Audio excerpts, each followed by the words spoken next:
আসসালামু আলাইকুম। সংবাদে আপনাদের সবাইকে স্বাগত জানাচ্ছি। আমি ফিরোজ তোহা। শুরুতেই আরবে কেবলস সংবাদ শিরোনাম।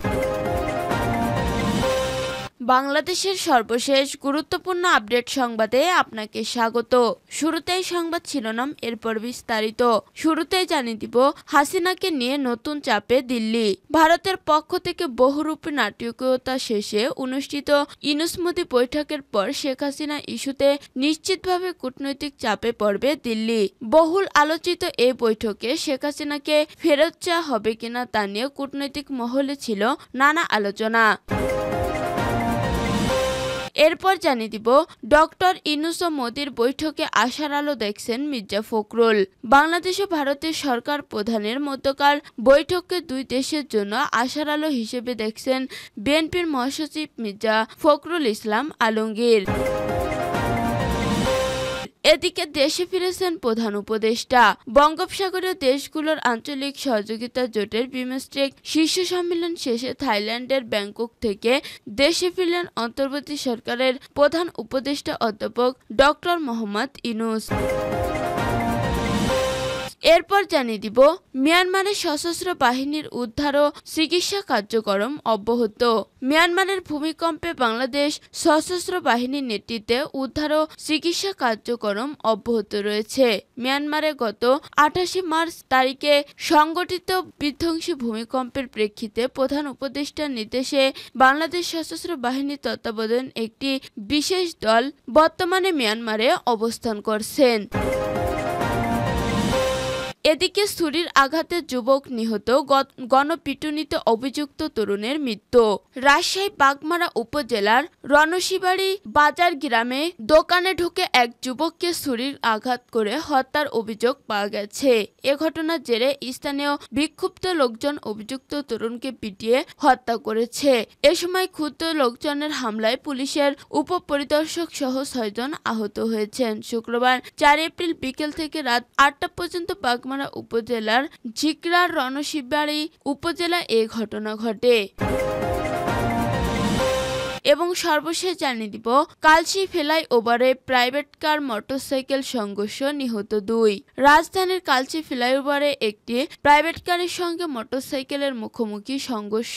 মোটরসাইকেলটি ছিটকে পড়ে যায়, এতে চালক ও আরোহী নিহত হয়েছেন। শুক্রবার 4 এপ্রিল রাত 10টার দিকে এ দুর্ঘটনা ঘটে বলে নিশ্চিত করেছে পুলিশ। তবে নিহতদের পরিচয় এখনো জানা যায়নি। প্রিয় দর্শক, এতক্ষণ শুনছিলেন সংবাদ শিরোনাম, এরপর বিস্তারিত।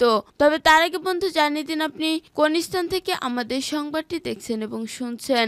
জানিয়ে দিন এই সংবাদ সম্পর্কে আপনার মূল্যবান মতামত। আর বন্ধু, আপনি যদি আমাদের চ্যানেলে নতুন হয়ে থাকেন তাহলে ভিডিওটি দেখতে দেখতে চ্যানেলটি সাবস্ক্রাইব করে রাখুন, যাতে করে আমাদের পরবর্তী সংবাদগুলো সবার আগে আপনার কাছে পৌঁছে যায়। এবারে বিস্তারিত।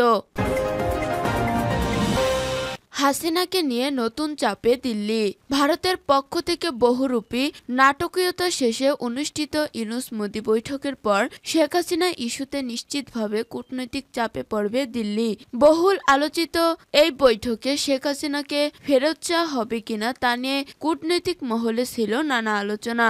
কিন্তু সব আলোচনার অবসান ঘটিয়ে ব্যাংককে বিমস্টেক শীর্ষ সম্মেলনের ফাঁকে ভারতের প্রধানমন্ত্রী নরেন্দ্র মোদির সঙ্গে বৈঠকে প্রধান উপদেষ্টা ডক্টর মোহাম্মদ ইউনূস সাফ জানিয়েছিলেন যে শেখ হাসিনাকে বাংলাদেশ ফেরত পাঠাতে হবে।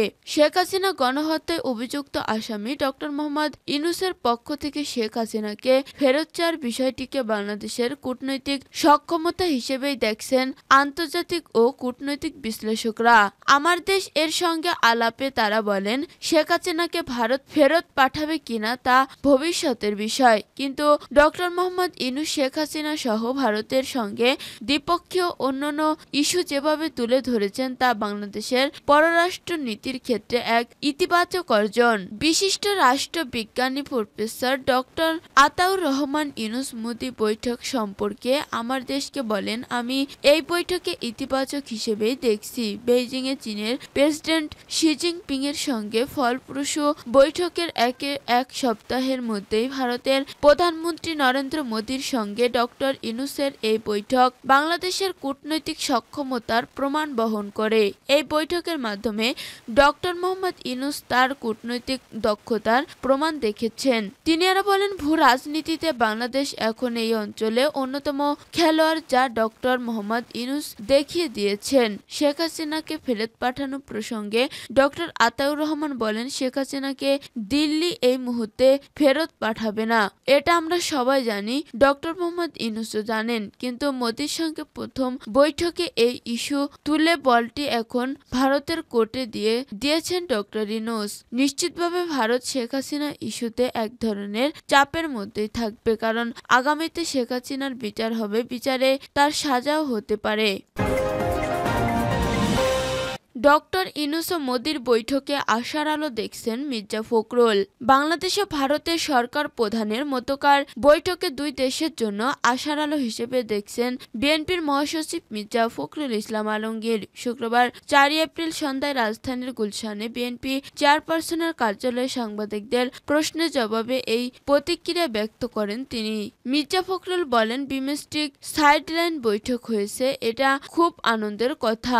আমরা মনে করি যে ভূ রাজনীতিক এবং বর্তমান বিশ্বের রাজনীতির যে প্রেক্ষাপট এবং বাংলাদেশ ও ভারতের এই অঞ্চলের যে প্রেক্ষাপট, সেই প্রেক্ষাপটে আমাদের প্রধান উপদেষ্টা ডক্টর মোহাম্মদ ইউনূস ও ভারতের প্রধানমন্ত্রী নরেন্দ্র মোদীর বৈঠকটা আমাদের সামনে একটা আশার আলো তৈরি করছে। ভারত ও বাংলাদেশের সম্পর্কের মধ্যে যে একটা বিটারনেস তৈরি হয়েছিল, তা বিটারনেসটা তৈরি যেন আর বেশি সামনে না যায় অথবা এটা যেন কমে আসে, সেখানে একটা সম্ভাবনা সৃষ্টি হয়েছে। তিনি বলেন, আমি যতদূর দেখেছি তাতে করে আমার মনে হয়েছে যে ব্যাপারটা দুজনেই যথেষ্ট আন্তরিক এবং এটা নিঃসন্দেহে দুই দেশের মানুষের উপকার করবে। উল্লেখ্য, শুক্রবার স্থানীয় সময় দুপুরে ব্যাংককে বিমস্টেক সম্মেলনের ফাঁকে ভারতের প্রধানমন্ত্রী নরেন্দ্র মোদীর সঙ্গে প্রধান উপদেষ্টা মোহাম্মদ ইউনূসের প্রথম দ্বিপক্ষীয় বৈঠক হয়েছে। আধা ঘন্টার বেশি সময় স্থানীয় এই বৈঠকে বাংলাদেশের পক্ষ থেকে শেখ হাসিনার প্রত্যর্পণ সহ বিভিন্ন স্বার্থ সংশ্লিষ্ট বিষয় তুলে ধরা হয় বলে বৈঠকের পর প্রধান উপদেষ্টার প্রেস সচিব শফিকুল আলম সাংবাদিকদের জানিয়েছেন। দেশে ফিরেছেন প্রধান উপদেষ্টা।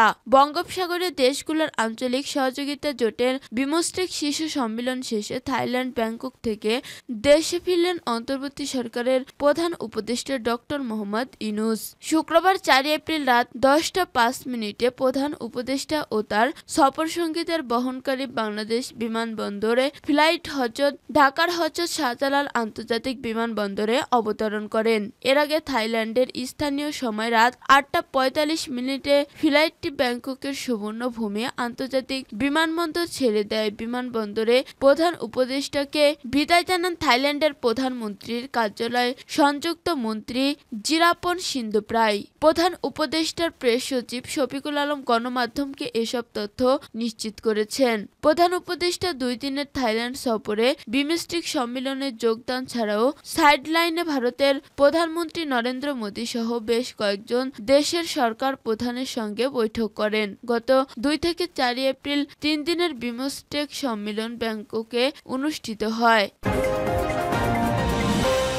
মিয়ানমারের সশস্ত্র বাহিনীর উদ্ধার ও চিকিৎসা কার্যক্রম অব্যাহত।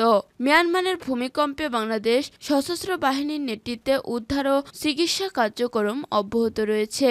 মিয়ানমারে গত 28 মার্চ তারিখে সংঘটিত বিধ্বংসী ভূমিকম্পের প্রেক্ষিতে প্রধান উপদেষ্টার নির্দেশে বাংলাদেশ সশস্ত্র বাহিনীর তত্ত্বাবধানে একটি বিশেষ উদ্ধারকারী ও চিকিৎসা সহায়তা প্রদানকারী দল বর্তমানে মিয়ানমারে অবস্থান করছে।